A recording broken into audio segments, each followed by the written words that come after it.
La paralysie à la Chambre des communes en est à sa 5e semaine, autant dire une éternité. Il est devenu difficile pour le gouvernement de mener à bien ses dossiers.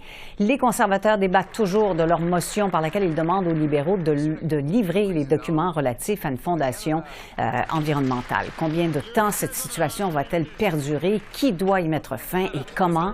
Autant de questions que je poserai à notre panel de députés. Je vous les présente donc.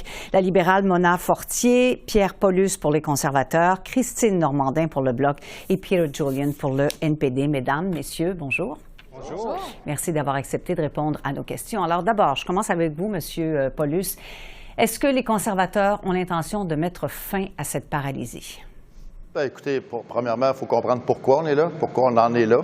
C'est qu'un scandale relié autour de Technologie de développement durable au Canada, là, le fonds vert, le fonds vert qui est devenu une caisse noire finalement pour des amis libéraux. On parle de 400 millions de dollars qui ont été distribués de différentes façons à des amis du régime libéral. Et on ne peut pas tout simplement dire « c'est pas grave, on passe un autre appel ». À un moment donné, on a des documents qui sont attendus, des documents qui sont demandés, qui sont attendus, qui ont été votés, décidés par le président de la Chambre d'être envoyés à la GRC pour faire son enquête. Puis là, on a de l'obstruction de la part du gouvernement. Fait que nous, on n'est pas là pour faire de l'obstruction.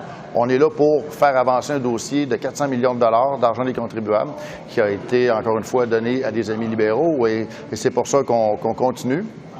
Et là, c'est aux libéraux à agir et à faire ce qu'il faut pour que ça arrête.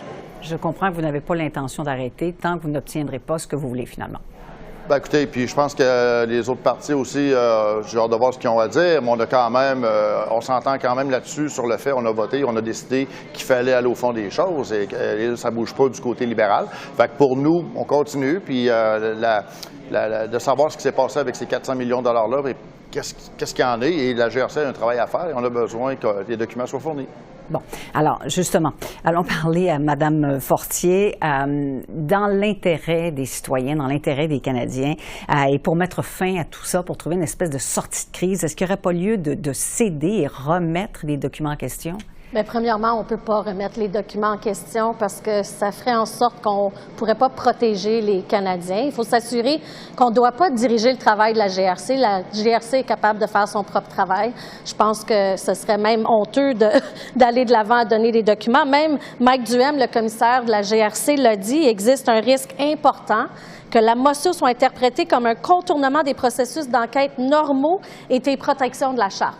Alors, évidemment, ce ne sera pas dans la Chambre de communes avec cette motion de privilège que ce sera terminé. Par contre, il y a une porte de sortie et je pense qu'on est tous d'accord qu'on veut enlever cette paralysie. La porte de sortie, c'est d'envoyer cette question au comité de procédure. J'en fais partie. On est prêt à recevoir et à discuter de cette question au comité de procédure. Alors, c'est assez simple. On a juste à envoyer cette question au comité de procédure. Bon, alors, est-ce que c'est ce qui doit être fait? Madame Normandin, je vous la pose cette question. Votre chef, cette semaine, disait, écoutez, on demande aux conservateurs d'arrêter, de paralyser les travaux.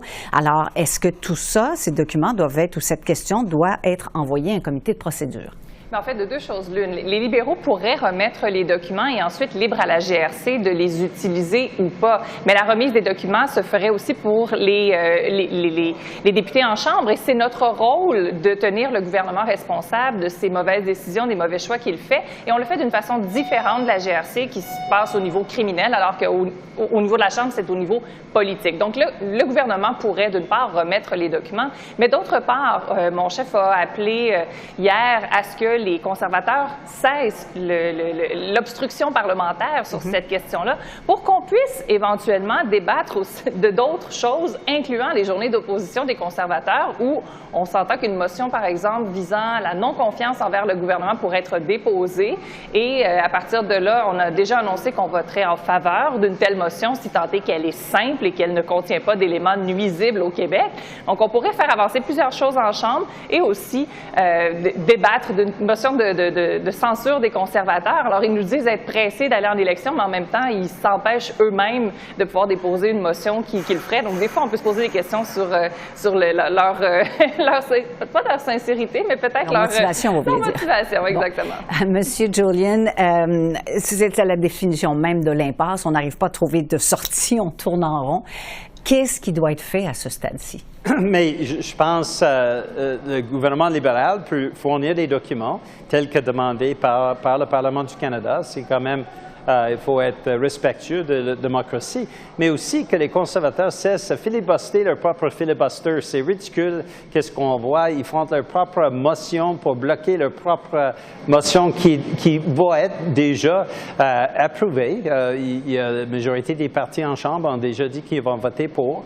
Alors, pour nous, c'est très clair. Il faut agir comme adulte. La réalité, c'est qu'on parle des dizaines de millions de dollars des contribuables qui est dépensé pour que le Parlement tourne en ronde. Et la réalité, c'est que quand on parle de la crise du logement, quand on parle de nouveaux programmes des soins dentaires que l'NPD a forcé le gouvernement de créer, les assurances médicaments, tous ces éléments-là, les gens veulent qu'on se préoccupe de eux, qu'ils se préoccupent de leurs besoins, plutôt que juste de tourner en ronde. Alors, on demande aux deux partis, Parti conservateur, Parti libéral, d'agir comme adultes, agir dans les intérêts du pays. Je me tourne vers vous à nouveau, Mme Fortier. Il semble y avoir un début de consensus ici. Est-ce qu'il n'y aurait pas moyen de livrer les documents à la GRC et à la GRC de décider ce qu'elle en fera? Il y a une différence entre mettre des documents et faire pression sur la GRC. C'est quand même deux choses différentes. Bien, je vous remercie pour la question. Puis je pense qu'on est tous dans l'intérêt, évidemment, du public et dans l'intérêt de continuer à travailler pour les Canadiens et les Canadiennes. Dans ce cas-ci, comme j'ai cité plus tôt, c'est même le commissaire de la GRC qui ne donne pas cette recommandation de livrer des documents.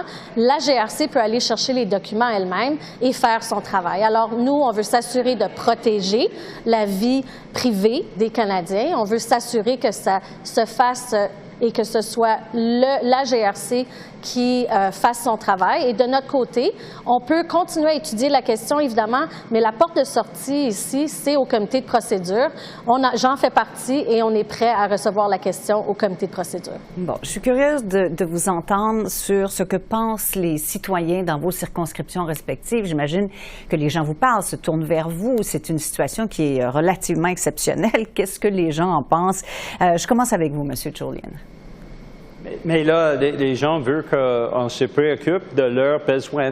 Quand on regarde qu'est-ce que les gens sont en train de vivre après 20 ans d'inaction, pas de logement, pas d'aide pour les familles, l'NPD et Jagmeet Singh et notre équipe a fait beaucoup de choses pour aider ces gens-là.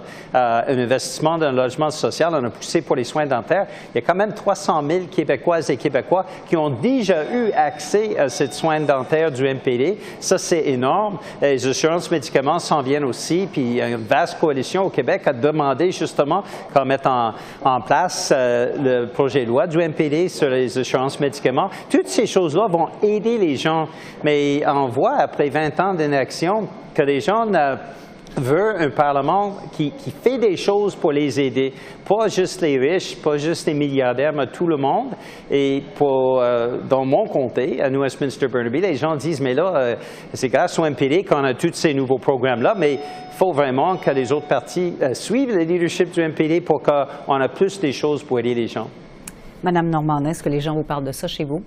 Une question de privilège, c'est peut-être quelque chose qui est un petit peu abstrait pour la moyenne des ours. Donc non, ça se bat pas dans les autobus chez nous sur la question de privilège. Les gens comprennent par contre que le Parlement est obstrué, mais ce qu'ils comprennent surtout, et avec la visibilité que le Bloc québécois a eue récemment, c'est que le gouvernement dit non à deux choses. Le gouvernement dit non aux aînés, il les abandonne et le gouvernement ne fait pas le travail en matière de notre projet de loi sur la gestion de l'offre, ne s'assure pas que ça débloque au Sénat. C'est ça qui est entendu par la population présentement.